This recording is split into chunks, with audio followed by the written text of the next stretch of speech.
Mga idol, kumusta? Na-experience mo na ba yung parang may boses sa loob ng isip mo na nagsasabi kung anong tama o mali?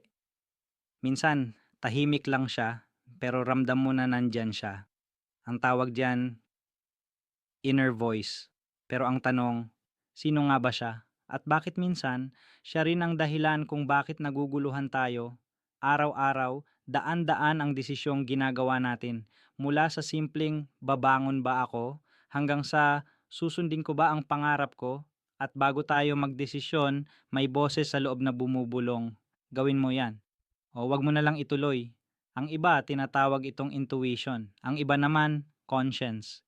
Pero sa totoo lang, ito yung pinakatotoong kausap mo sa sarili mo, yung ikaw na walang maskara, walang takot at walang pakialam sa opinyon ng iba. Pero eto ang problema, minsan nawawala na ang tunay mong boses sa ingay ng mundo.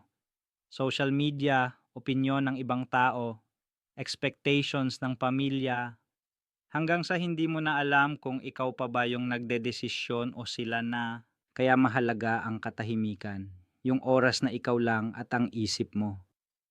Doon mo maririnig ulit ang inner voice mo. At doon mo malalaman kung ano talaga ang gusto mo sa buhay.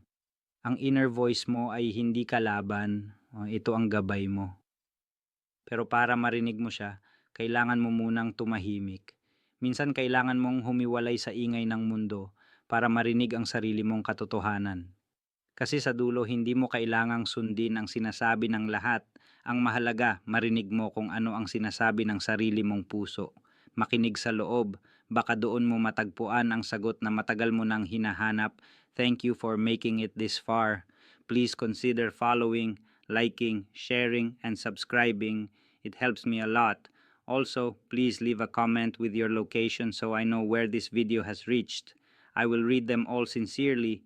It's me again, Jericho Barreda, the video creator. Please support me so I'll be motivated to make more videos like this. Don't forget to follow or subscribe to stay updated on my upcoming content. Thank you for watching. Goodbye.